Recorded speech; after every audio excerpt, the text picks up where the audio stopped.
नव क्लासेस में आपका स्वागत है। आज का टॉपिक है level of need analysis in detail. Firstly आप सब्सक्राइब कीजिए अगर आपने अभी तक नहीं किया है तो, और उसके साथ एक बेल है उसे ज़रूर रिंग कीजिए ताकि आपको सभी लेक्चर्स जैसे ही अपलोड हो मिल जाए आपके ईमेल आईडी पे। Let's start with our today's lecture.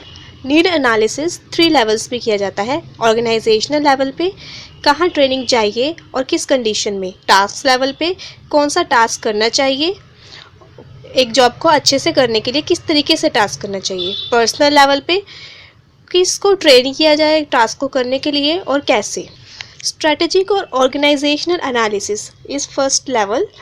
Organisation analysis में इन्वॉल्व होता है better understanding of characteristics of organisations.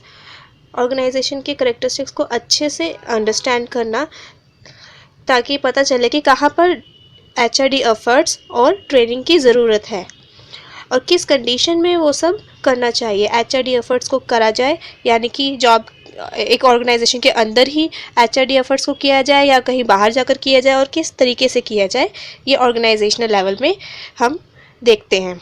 एक ऑर्गेनाइजेशनल लेवल पे बड़े तौर पर देखा जाना ज़रूरी है। Components of organisational need analysis. Organisational need analysis को करने के क्या क्या कंपोनेंट्स हैं, यानी कि क्या क्या ज़रूरी है आइडेंटिफाई करना ऑर्गेनाइजेशनल लेवल पे। फर्स्ट, ऑर्गेनाइजेशनल गोल। ऑर्गेनाइजेशन के क्या क्या गोल्स हैं ये देखना ज़रूरी है। कौन से गोल्स अच्छे से मैट हो रहे हैं, अच्छे से अचीव हो पा रहे हैं, कौन से गोल अच्छे से अचीव नहीं हो पा रहे।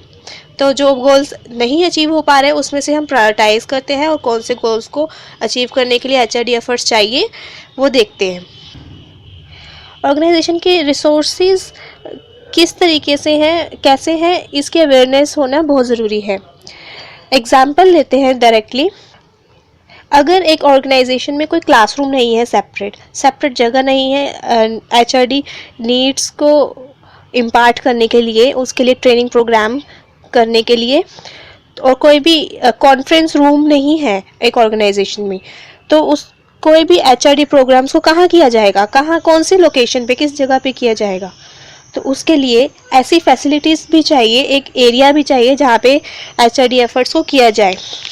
तो ये बहुत डिफ़िकल्ट हो जाता है और ऑर्गेनाइजेशन के इस केस में कहीं बाहर जाकर एक अलग होटल बुक करना पड़ता है, तो वो एक्सपेंसिव भी हो जाता है और मुश्किल भी हो जाता है, डिफ़िकल्ट भी हो जाता है।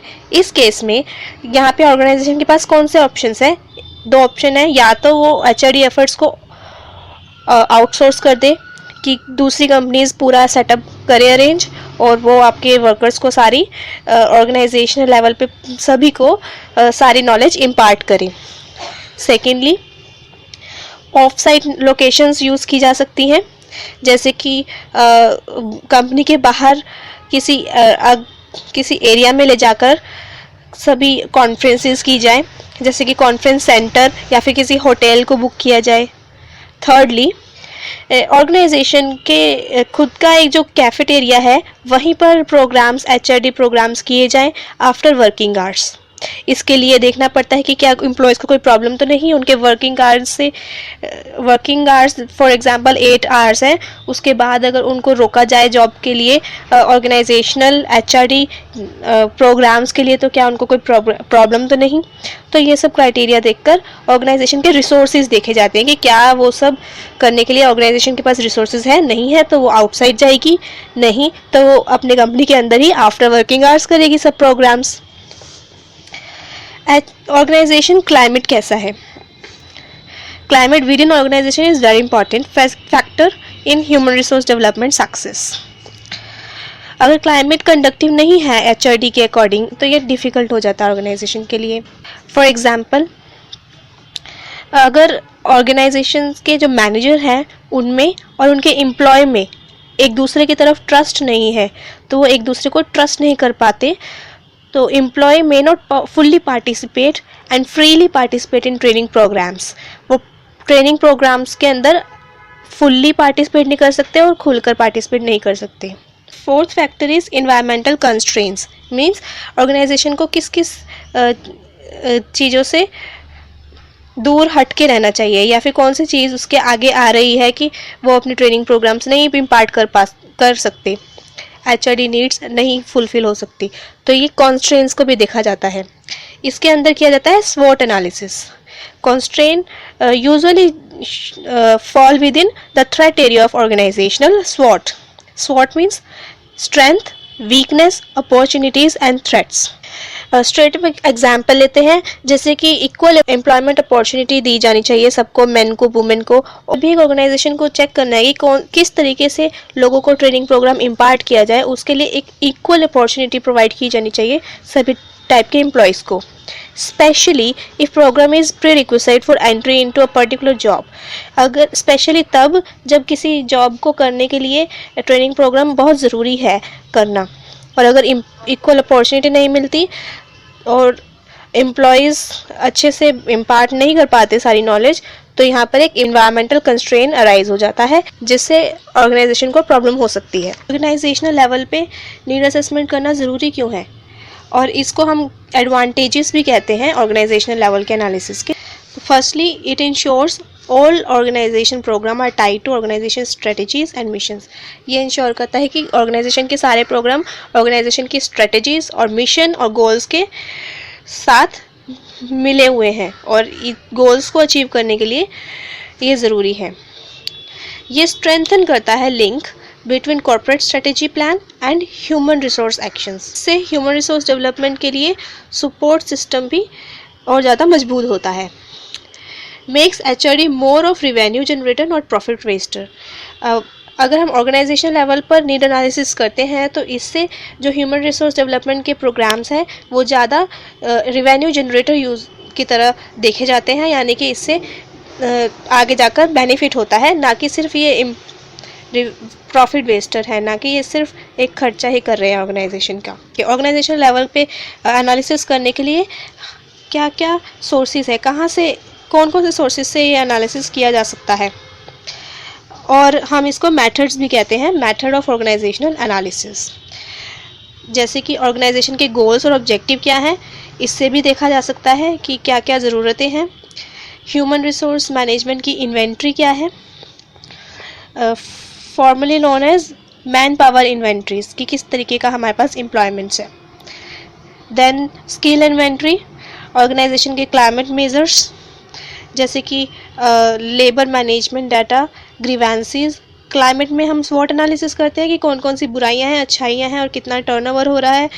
एब्सेंटीज़म, कितने वर्कर्स एब्सेंट होते हैं, ज़्यादातर सुजेशंस लिए जाते हैं, उनके प्रोडक्टिविटी कैसी है, एक्सीडेंट कितने हो रहे हैं, शॉर्ट टर्म सिकनेस यानी कि उनकी अगर बीमारियां ज़्यादा बढ़ती जा रही हैं, इसमें जितनी भी डिस्क्रिपेंसीज है उसके अकॉर्डिंग सारा HRD नीड्स एनालिसिस किया जाता है। एटीट्यूड सर्वे, कस्टमर की किस टाइप की कंप्लेंट्स आ रही हैं। देन एफिशिएंसी इंडेक्स है कुछ जिनको देखा जा सकता है, like cost of labour, labour की कैसी कॉस्ट है, क्या ये कम होनी चाहिए या ठीक है। Cost of material, quality of product, equipment कैसा यूटिलाइज हो रहे हैं, कॉस्ट ऑफ डिस्ट्रीब्यूशन, वेस्ट कितना हो रहा है, downtime, late deliveries, repairs. System changes, management request और मैनेजमेंट इंटरोगेशंस। अब मैनेजमेंट की क्या रिक्वेस्ट आ रही है और उनसे क्वेश्चन आंसर किया जाता है। एग्जिट इंटरव्यूज़, एग्जिट इंटरव्यूज़ तब लिए जाते हैं जब एम्प्लॉयज़ ऑर्गेनाइजेशन को छोड़ के जाते हैं या फिर उनको निकाल दिया जाता है, तो उस टाइम पे उनसे इंटरव्यूज़ लिए जाते हैं कि क्या आपको लगा। अब जाते वक्त सभी एम्प्लॉयज़ सही आंसर देंगे क्योंकि उनको अब अपनी जॉब का लूज़ करने का कोई डेंजर नहीं है, इसलिए उनसे एग्जिट इंटरव्यू बहुत इंपॉर्टेंट है। तब वो अच्छे से और बिल्कुल सही आंसर आपको प्रोवाइड करते हैं कि क्या प्रॉब्लम्स है ऑर्गेनाइजेशन में जिस वजह से वो नहीं टिक पाए वहाँ पर, या फिर अगर उनको निकाला गया है तो उनको क्या क्या शिकायतें थी, उनको फिर ठीक किया जा सकता है। Task analysis, we call it operational analysis also. ये बहुत इंपॉर्टेंट टॉपिक है, ये एग्जाम्स में नॉर्मली आता है। एक सिस्टमेटिक कलेक्शन है डाटा की किसी भी स्पेसिफिक जॉब ग्रुप के बारे में। इसमें हम ये डिटरमिन करते हैं कि एम्प्लॉयज़ को पर्टिकुलर परफॉर्मेंस को अच्छे से करने के लिए, पर्टिकुलर टास्क को अच्छे से करने के लिए क्या सिखाना चाहिए, मींस कौन सी ट्रेनिंग और नॉन ट्रेनिंग प्रोग्राम्स उसको इम्पार्ट करने चाहिए। उसके लिए हम देखते हैं KSAOs। ये बहुत इंपॉर्टेंट टर्म है, knowledge, skill, ability and other characteristics of employees. Job standards को मीट करने के लिए जो एम्प्लॉयज़ में होने चाहिए वो KSAOs हम चेकआउट करते हैं। टास्क एनालिसिस की इंफॉर्मेशन को कैसे कलेक्ट किया जाता है, इसको हम मेथड्स भी कह सकते हैं। इनको कलेक्ट किया जाता है जॉब डिस्क्रिप्शंस, जॉब स्पेसिफिकेशंस क्या हैं, परफॉर्मेंस स्टैंडर्ड्स, परफॉर्म जॉब कैसे करी जा रही है उनको ऑब्जर्व करना कि क्या वो जॉब सही से कर रहे हैं, review the literature concerning the job, ask question about the job, training committees और कॉन्फ्रेंसेस बिठाकर कि क्या ये टास्क सही से हो रहे हैं, नहीं हो रहे हैं तो कौन सी ट्रेनिंग चाहिए उनको, कुछ प्रॉब्लम को एनालाइज करके, जैसे कि डाउन टाइम रिपोर्ट, कितना वेस्टेज हो रहा है, repairs, late deliveries and quality control किया जाता है। टास्क एनालिसिस में 5 प्रोसेस इंक्लूड है, 5 स्टेप इंक्लूड है। Step 1 overall job description. It is narrative statement. इसमें बिल्कुल नरेट किया जाता है कि लिखा जाता है कि जॉब को करने के लिए कौन कौन सी एक्टिविटीज़ इन्वॉल्व होनी चाहिए। The conditions under which these activities are perform, किस कंडीशन में वो एक्टिविटीज़ को परफॉर्म किया जाएगा। टास्क में क्या होना चाहिए ये भी इंक्लूड होता है, और इसमें ये भी इंक्लूड होता है कि कौन से नॉलेज, स्किल्स एंड एबिलिटीज़ और अदर क्वालिटीज़, कौन कौन से KSAOs चाहिए एक जॉब को करने के लिए एक एम्प्लॉय में। Secondly, task identification. Task identification focus करता है behaviour perform with in a job, कि एक जॉब को करने के लिए किस तरीके का बिहेवियर चाहिए। In task identifications following information about job is determined and clearly described. Major task within the job, job को करने के लिए मेजर टास्क क्या क्या होने चाहिए, how each task to be perform, हर एक टास्क कैसे परफॉर्म किया जाए, the variability of the performance, how task are actually performed in day to day operation, means रोजाना में वो टास्क क्या सही से परफॉर्म हो पा रहे हैं। 5 मेथड है टास्क आइडेंटिफिकेशन के, जैसे कि स्टिमुलस, रिस्पॉन्स, फीडबैक।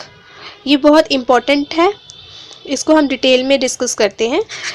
इसमें हम टास्क को 3 कंपोनेंट्स में ब्रेक कर देते हैं, स्टिमुलस, रिस्पॉन्स एंड फीडबैक में। हम एक रेस्टोरेंट का एग्जांपल लेते हैं।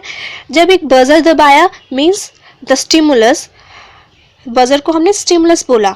जब एक बजर दबाया गया तो एक सिग्नल मिला कि फ्रेंच फ्राइज कुक हो चुकी है, ठीक है, ये एक स्टिमुलस था। अब फास्ट फूड वर्कर आएगा और वो उस बजर के स्टिमुलस को रिस्पॉन्ड करेगा। कैसे? वो फ्रेंच फ्राइज वहाँ से निकालेगा, बास्केट में रखेगा ताकि जो सारा ऑयल है वो सोक आउट हो जाए और वो निकल जाए। ये हो गया उसका रिस्पॉन्स वर्कर का। अब उसका बिहेवियर क्या है कि क्या वो फ्रेंच फ्राइज ड्रेन हो गए हैं, अगर वो हो गए हैं तो yes this is the behaviour, this is the feedback कि यस उनका काम हो गया है फ्रेंच फ्राइज को ड्रेन करने का। Time sampling, second task identification method, जिसमें इन्वॉल्व होता है ट्रेन ऑब्जर्वर्स देखते हैं, वॉच करते हैं और नोट करते हैं कि एम्प्लॉयज़ की एक्टिविटीज़ को, तो इसको बोलते हैं time sampling. Time to time हर एक पॉइंट पे कि किस टाइम पे क्या टास्क हो रहा है और सही से हो रहा है। Then there is critical incident technique, CIT। ये डेवलप की थी जॉन फ्लैनेगन ने। Remember the name, John Flanagan, FLANAGAN। Can also be use for task identification. Critical incident technique में उनका बिहेवियर को देखा जाता है इंडिविजुअल्स के, और हम उनको ओवर अ टाइम में देखते हैं। जैसे कि 1 साल के टाइम पे हमने उसको 1 साल का ऑब्जर्वेशन पीरियड दिया और हमने ऑब्जर्व किया। इस टेक्निक को हर एक इंसिडेंट को ऑब्जर्व किया जाता है, डिस्क्राइब किया जाता है कि किस किस सर्कमस्टांस में ये इंसिडेंट्स हो रहे हैं और उनको स्पेसिफिक बिहेवियर क्या है उसके लिए। फिर उनको रीजंस दिए जाते हैं कि इस टाइप का बिहेवियर क्यों इफ़ेक्टिव है, क्यों सही है और क्यों इनइफेक्टिव है, क्यों सही नहीं है। तो इसको बोलते हैं क्रिटिकल इंसिडेंट टेक्निक। किसी भी एक इंसिडेंट को अच्छे से ऑब्जर्व किया जाता है और उसके बिहेवियर्स को इफेक्टिव या इनइफेक्टिव सजेस्ट किया जाता है। Then another method is job inventory questionnaire. Job related सारा क्वेश्चनर बनाया जाता है और जो भी लोग उससे फैमिलियर है उस जॉब से, उनसे क्वेश्चंस पूछे जाते हैं और उस अकॉर्डिंग उसके लिए इफेक्टिव टास्क से रिलेटेड HRD प्रोग्राम बनाए जाते हैं। जॉब ड्यूटी टास्क मेथड के अंदर हर एक जॉब को सब पार्ट्स में डिवाइड किया जाता है और उन सभी सब पार्ट्स के जॉब टाइटल दिए जाते हैं, सब टाइटल दिए जाते हैं और उनकी ड्यूटीज़ लिस्ट की जाती है। उनकी ड्यूटीज़ क्या क्या हैं वो लिस्ट किया जाता है। फिर उनसे रिलेटेड KSAOs यानी कि नॉलेज स्किल एबिलिटीज़ को लिखा जाता है कि उन सभी सब टास्क को करने के लिए कौन कौन से KSAOs चाहिए, तो बोलते हैं जॉब ड्यूटी टास्क मेथड। अब दिस इज़ द एग्जाम्पल, ये एग्जाम्पल है HRD प्रोफेशनल का टास्क एनालिसिस कैसे किया जाता है। इसके लिए सबसे पहले हम टास्क को लिख लेते हैं, उनके सब टास्क लिख लेते हैं, फिर उनके लिए जो KSAOs चाहिए वो लिख लेते हैं। फिर उसके बाद टास्क के सब टास्क लिए जाते हैं, उनकी लिस्ट बनाई जाती है, उनके लिए सब टास्क का बिहेवियर्स, उनके लिए क्या क्या चाहिए ये सब रिकॉर्ड किया जाता है। उनके लिए कौन से KSAOs चाहिए, कौन से नॉलेज स्किल्स चाहिए, अब उन नॉलेज स्किल्स को लिस्ट किया जाता है, ये नॉलेज चाहिए। इन सब नॉलेज को सब टास्क में कैसे इम्पार्ट किया जाए और क्लासीफाई किया जाता है सारी इन्फॉर्मेशंस को। ये एक चार्ट है, इसको आप डिटेल में पढ़ सकते हैं। टास्क एनालिसिस प्रोसेस का अब थर्ड स्टेप आ जाता है, identify what it take to do the job, कि क्या चाहिए उन जॉब को करने के लिए, कौन कौन से KSOs चाहिए। फोर्थ आ जाता है, आइडेंटिफाई पोटेंशियल ट्रेनिंग एरियाज, कौन कौन सी ट्रेनिंग अब इम्पार्ट की जाए उन KSOs को मीट करने के लिए, उन KSOs को पाने के लिए कौन कौन से ट्रेनिंग प्रोग्राम्स प्रोवाइड किए जाएं। ठीक है, फिर prioritise the potential training programme, अब जो भी अच्छे मोस्ट बेनिफिट देगा कंपनी को वो वाले ट्रेनिंग प्रोग्राम्स को प्रायोरिटाइज किया जाता है और उनको इम्पार्ट किया जाता है, उनको एम्प्लॉयज़ को प्रोवाइड किया जाता है। अब हम आ जाते हैं पर्सनल लेवल पे। पर्सन एनालिसिस ये डिटरमाइन करते हैं need for the individual employee, हर एक एम्प्लॉय की क्या ट्रेनिंग नीड्स है। एक पर्टिकुलर एम्प्लॉय को एक जॉब अच्छे से करने के लिए कौन कौन सी ट्रेनिंग प्रोग्राम्स प्रोवाइड किए जाने चाहिए। इसके अंदर हम यूज़ करते हैं 360 degree performance appraisal to get complete picture of the employees performance. 360 degree performance employee measure के अंदर यूज़ होता है, जितने भी सोर्सेज पॉसिबल हो सकते हैं एक एम्प्लॉय की कंप्लीट पिक्चर पाने के लिए हम वो सारे सोर्सेज यूज़ कर लेते हैं। इट मीन्स उनका ऑल अराउंड परफॉर्मेंस अप्रेजल किया जाता है। It based on many sources of data, जैसे कि परफॉर्मेंस इवैल्यूएशन, डायरेक्ट ऑब्जर्वेशन, उनकी अच्छे से डायरेक्ट ऑब्जर्व किया जाए, उनको पॉइंट टू पॉइंट उनका इंटरव्यू लिए जाए, उनके टेस्ट लिए जाए, उनके क्या नॉलेज स्किल्स और अचीवमेंट्स हैं। एटीट्यूड का सर्वे किया जाता है, training progress chart, rating scales, question Aires दिए जाते हैं भरने के लिए, क्रिटिकल इंसिडेंट्स टेक्निक यूज़ की जाती है, डिवाइस सिचुएशंस जैसे कि role play, case study, business game उनको गेम्स में इन्वॉल्व किया जाता है, in basket activities, information collect जो एम्प्लॉय को सिलेक्ट करते टाइम इंफॉर्मेशन हमें प्रोवाइड हुई थी उनको देखा जाता है, और MBOs। पर्सन एनालिसिस के कंपोनेंट्स क्या है। Summary analysis determine overall success of the individual employee performance, एक इंडिविजुअल जो भी टास्क कर रहा है उसकी ओवरऑल सक्सेस क्या, उसने टास्क कर लिया या नहीं किया, तो ये समरी एनालिसिस हो गया। डायग्नोस्टिक एनालिसिस क्या होता है, discover reason for employee performance, अगर एम्प्लॉय की परफॉर्मेंस अच्छी नहीं है तो उसके पीछे रीज़न ढूंढे जाते हैं, अगर अच्छी है तो उसके पीछे रीज़न ढूंढे जाते हैं कि क्यों इस एम्प्लॉय की परफॉर्मेंस अच्छी है, और दूसरे की अगर अच्छी नहीं है तो क्या वो दूसरा पर्सन एक्वायर कर सकता है। Performance appraisal and person analysis process. अब पर्सन एनालिसिस प्रोसेस के अंदर परफॉर्मेंस अप्रेजल कैसे होती है, इसके लिए स्टेप्स इन्वॉल्व है। Perform and have access to performance appraisal, क्या पर्सन ने किया है टास्क और कैसे किया है हम ये देखते हैं। फिर आइडेंटिफाई डिस्क्रिपेंसीज, कि क्या पर्सन को करना चाहिए था और क्या उसने किया है, अगर उसमें डिस्क्रिपेंसी है यानी कि गैप है तो यहाँ पर नीड अराइज होती है उसको ट्रेनिंग देने की। आइडेंटिफाई सोर्स ऑफ डिस्क्रिपेंसी, कि वो गैप आया क्यों हो एक पर्सन के टास्क को करने में, तो वो डिस्क्रिपेंसी का सोर्स देखा जाता है। Select the intervention appropriate to resolve the discrepancy, अब हम अप्रोप्रिएट इंटरवेंशन सिलेक्ट करते हैं कि अप्रोप्रिएट मेथड सिलेक्ट करते हैं कि उसको कैसे ठीक किया जाए। एक चार्ट है जिसके अंदर हम देखते हैं apprise individual employees performance, identify करते हैं डिस्क्रिपेंसी को कैसे आइडेंटिफाई करेंगे, कंपेयर करेंगे इंडिविजुअल्स को आपस में, इंडिविजुअल का बिहेवियर और उसका trait to others behaviour and trait to an ideal, अगर हम दूसरे लोगों के साथ उनको चेक करें कि कैसा है, और उसको इंडिविजुअल अलग से भी बिना दूसरे एम्प्लॉयज़ को इन्वॉल्व करे देखें। तो इस तरीके से डिस्क्रिपेंसीज चेक की जा सकती है। Determine the source of discrepancy. अब डिस्क्रिपेंसी हुई क्यों, उसका सोर्स, रीज़न देखा जाता है। जैसे कि integrate information from organisation, job, person analysis. इसमें हम सभी इंफॉर्मेशंस को इंटीग्रेट करते हैं, देखते हैं जॉब लेवल पे, ऑर्गेनाइजेशन के लेवल पे और पर्सन एनालिसिस करके। इसमें इंटरनल फैक्टर्स देखे जाते हैं। इंटरनल फैक्टर्स यानी कि उसके मोटिवेशनल लेवल पे डिफिशिएंसी है, या फिर उसके जो मेन KSAOs हैं उनमें प्रॉब्लम है। तो अगर मोटिवेशनल लेवल में प्रॉब्लम है तो उनको उस टाइप का मोटिवेशनल बेनिफिट्स प्रोवाइड किए जाते हैं, और अगर उनके KSOs में प्रॉब्लम है तो उनको ट्रेनिंग दी जाती है।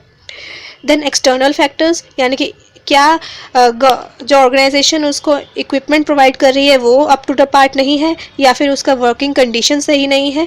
तो इसको देखते हुए ऑर्गेनाइजेशनल लेवल पे एक्सटर्नल फैक्टर्स देखे जाते हैं। देन इन सब को देखकर इंटरवेंशंस बनाई जाती हैं कि कौन सी ट्रेनिंग प्रोग्राम या फिर HRD प्रोग्राम उस पर्टिकुलर पर्सन को दिया जाए ताकि वो अपना वर्क अच्छे से कर पाए। अब पर्सनल लेवल पे हमें देखना पड़ता है कि क्या कॉस्ट और कॉम्प्लेक्सिटी क्या है, कितनी कॉस्ट आएगी उस पर्सन को HRD इंटरवेंशंस इम्पार्ट करने में। रेटिंग एरर्स और बायस को दूर रखा जाना चाहिए। Need assessment, use of PA performance appraisal data should be specified before. Problem with top down performance, make use of 360 degree performance appraisal. हमने ओवरऑल अच्छे से परफॉर्मेंस को अप्रेज करना चाहिए 360 डिग्री लेवल पे। Multiple source of performance appraisal has potential for both need assessment and as a tool for enhancing individual performance. Person analysis data को developmental needs को देखने के लिए भी, डिफाइन करने के लिए भी यूज़ किया जाता है। कैसे? क्योंकि जो हम पर्सन एनालिसिस करते हैं उसमें जो डाटा मिलता है हमें, KSAOs कौन से चाहिए, उनके इंक्रीज्ड KSAOs कौन से चाहिए, तो वो हमें मिल जाते हैं। It can also use for career development. Workers की करियर डेवलपमेंट में भी पर्सन एनालिसिस बहुत इंपॉर्टेंट है, उनका अच्छे से डेवलप किया जा सकता है। Use of skill and inventory. Employ as a source of need assessment. Another source of information for training need is employ themself. Employ को कौन कौन सी ट्रेनिंग चाहिए उसको पता लगाने के लिए एम्प्लॉय खुद ही एक सोर्स है। एम्प्लॉय भी खुद ही बता सकते हैं कि उनको क्या क्या प्रॉब्लम्स है और वो कैसे ट्रेनिंग चाहते हैं। यूज़ ऑफ सेल्फ रेटिंग, वो अपने आप को रेट खुद कर सकते हैं, तो इसमें लेस हालो एरर होगा। ह्यूमन रिसोर्स डेवलपमेंट की नीड को प्रायोरिटाइज करना चाहिए, क्योंकि नीड्स बहुत सारी होती हैं और सभी नीड्स को हम ठीक नहीं कर सकते, सभी नीड्स को हम अचीव नहीं कर सकते क्योंकि रिसोर्सेज कम है। There never enough resources are available. Must prioritise efforts को प्रायोरिटाइज करना चाहिए, और जो इम्पोर्टेंट है, बहुत इम्पोर्टेंट है, उन्हें ही हम आगे HRD इंटरवेंशंस में यूज़ कर सकते हैं। Impact on organisation performance must be kept in mind while prioritising the HRD needs. इस प्रोसेस में पूरे ऑर्गेनाइजेशन का इन्वॉल्वमेंट चाहिए होता है। Establish and involve an HRD advisory committee. इसके अंदर हम HRD एडवाइजरी कमेटी को इस्टेब्लिश कर सकते हैं और इन्वॉल्व भी कर सकते हैं। HRD एडवाइजरी कमेटी फॉर्म करने के लिए अगर हम एग्जांपल लें तो एग्जांपल होगा जनरल मोटर प्लांट का, जो कि लैंसिंग मिशिगन में था। एक प्रेस ऑपरेशन करना था जिसको ब्लैंकर एरिया भी कहा जाता है। इस एरिया में टेक्नोलॉजी चेंजेस एक्सपीरियंस किए जा रहे थे और कंपनी अपने गोल्स मीट नहीं कर पा रही थी प्रोडक्शन लेवल के, और कॉस्ट भी उसकी इंक्रीज़ होती जा रही थी। इसलिए नीड एनालिसिस की नीड अराइज हुई। 3 ट्रेनिंग स्पेशलिस्ट को मिलाकर कंपनी ने HRD एडवाइजरी कमेटी बनाई, जिसमें इंक्लूड थे supervisor plus 2 early employees.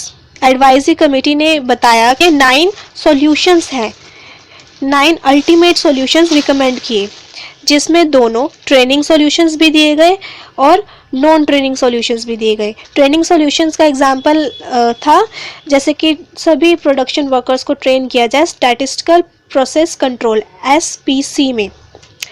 Non training solutions जैसे कि कलर कोड डिसाइड किया जाए, colour code the dies for each press, हर एक प्रेस की डाई के लिए कलर कोड डिसाइड किया जाए। तो ये जो सॉल्यूशंस थे उनका बहुत इम्पैक्ट पड़ रहा था ट्रेनिंग के ऊपर वर्कर्स की, और ये देखा गया कि कॉस्ट इफ़ेक्टिव यानी कि कम कॉस्ट वाला सॉल्यूशन था ट्रेनिंग सॉल्यूशन SPC। इसके अंदर 30% स्क्रैप रेट में रिडक्शन आया, सेविंग हुई $5,02,825 की फर्स्ट ईयर में। तो इस बेनिफिट को देखा गया, इसलिए HRD एडवाइजरी कमेटी का इम्पोर्टेंट रोल था जनरल मोटर्स की कंपनी में प्रेस ऑपरेशंस में। एक पॉजिटिव एग्जांपल था कि कैसे नंबर ऑफ थिंग्स रिकमेंड की गई और एडवाइजरी कमीशन का पॉजिटिव रोल था जनरल मोटर के सेविंग्स में। हमारा नेक्स्ट लेक्चर होगा डिज़ाइनिंग इफेक्टिव HRD प्रोग्राम्स। ये HRD फ्रेमवर्क का सेकेंड फेज़ है। सो नाउ क्लासेस देखते रहें, सब्सक्राइब करें, लाइक करें, शेयर करें। Thank you.